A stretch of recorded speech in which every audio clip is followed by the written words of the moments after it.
They crowned her with jewels and promises. They stripped her with whispers and lies. On the morning of her death, Anne Boleyn clutched the same hands that had once crowned her queen. Now cold and trembling, she smiled through her tears, raised her head high, and forgave the king who condemned her.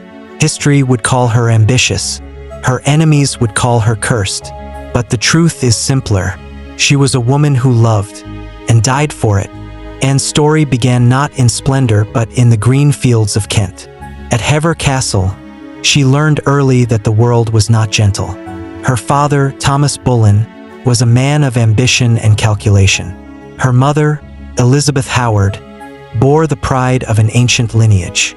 As a girl, Anne was sent abroad to Burgundy, then to the glittering French court. There, among silks and politics, she sharpened herself like a blade.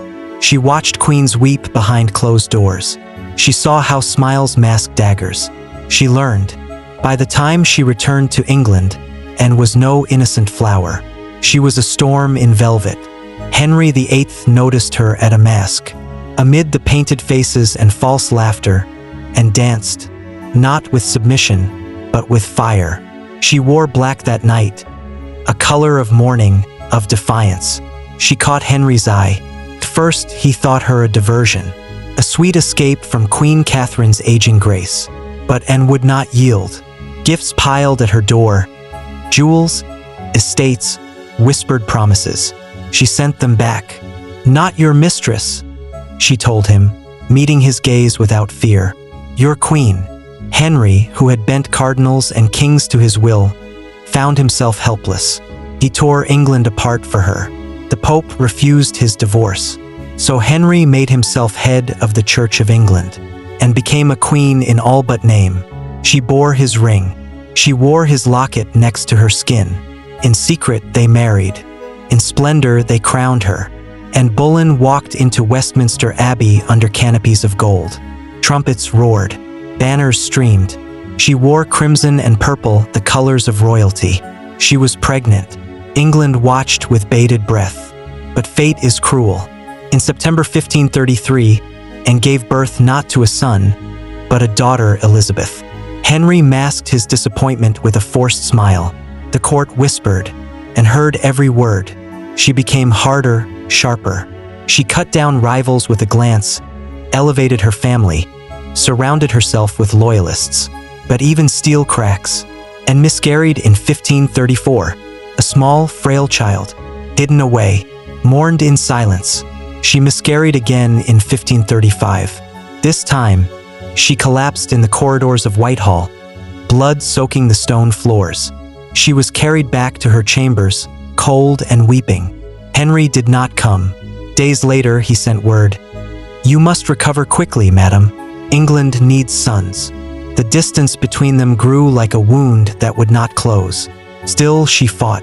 She read scriptures aloud, arguing theology with bishops. She pushed for reforms. She funded translations of the Bible. She wore French fashions and scandalized the old nobles. She made herself seen, heard, remembered. Yet Henry's eye wandered.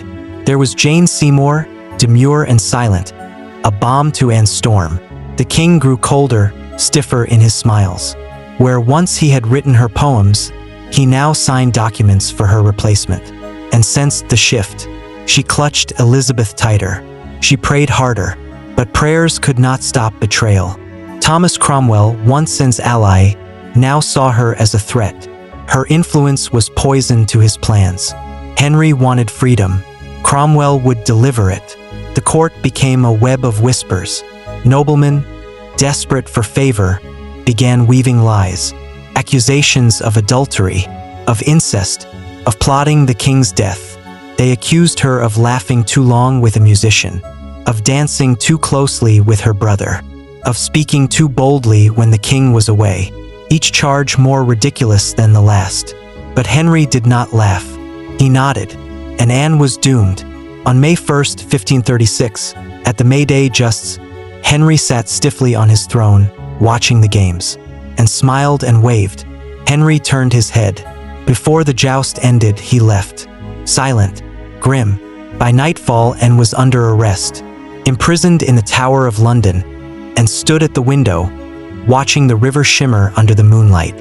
She sang soft lullabies she once whispered to Elizabeth. She joked with her ladies about her little neck, but when they left, she curled into the stone corner and wept. The trial was a farce. Men she had once danced with now testified against her. Lords who once bowed to her now turned their backs and stood proud, denied every charge. But pride could not stop the inevitable. Guilty, treason, adultery, incest, death. On May 19, 1536, and dressed in a simple gown of dove gray, she knelt in prayer. She asked God for courage. She asked for mercy, not for herself but for Henry. She tucked a small silver cross into her bodice, and when the sun rose, she walked barefoot to the scaffold.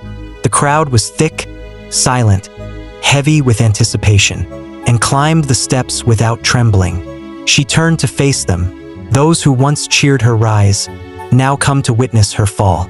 Her voice was steady. "Good Christian people, I am come hither to die.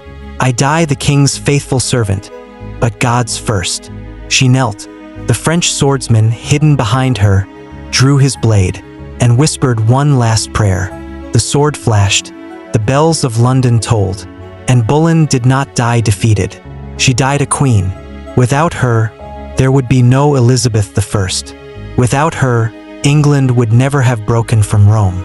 Without her, the world would never know that a woman's voice could shake an empire. She loved, she fought, she lost, but she never surrendered.